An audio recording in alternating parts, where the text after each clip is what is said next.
उन बड़ी बातों को पहले दिखाते हैं। 7 पन्ने का है ये डॉक्यूमेंट। इसका शीर्षक है towards rule of Islam in India, यानी भारत में इस्लामिक शासन की ओर।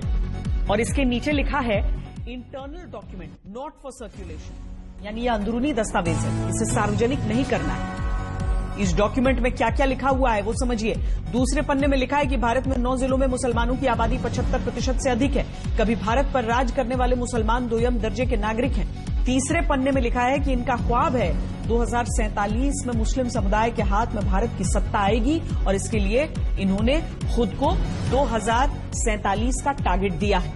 और ये दावा किया गया है कि अगर 10% मुस्लिम आबादी भी पीएफआई के साथ आ जाए तो बुज़दिल समुदाय को घुटने टेकने पर मजबूर कर दिया जाएगा।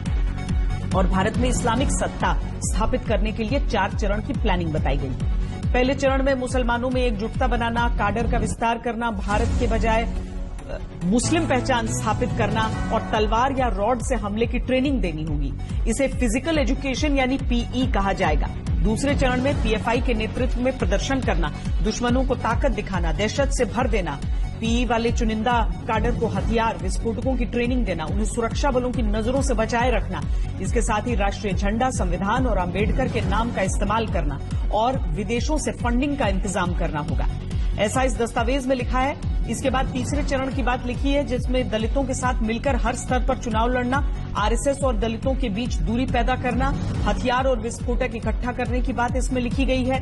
चौथे चरण में पीएफआई मुस्लिम समुदाय का एकमात्र नेतृत्व होगा, दूसरे मुस्लिम संगठन दरकिनार कर दिए जाएंगे। तब तक 50% दलित पिछड़ा जनजाति वोट बैंक साथ आ जाएगा, पार्टी राष्ट्रीय स्तर पर सत्ता में आ जाएगी।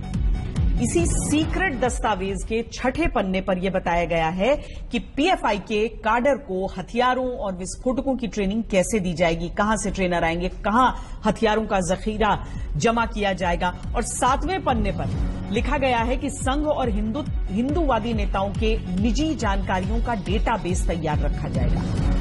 और सबसे आखिरी पन्ने में बाहरी मदद का जिक्र किया गया है। इसी में लिखा गया है कि अगर भारत से युद्ध की बारी आई और काडर कम पड़े तो तुर्की जैसे इस्लामी देश से मदद ली जाएगी। तो यही ये सीक्रेट दस्तावेज है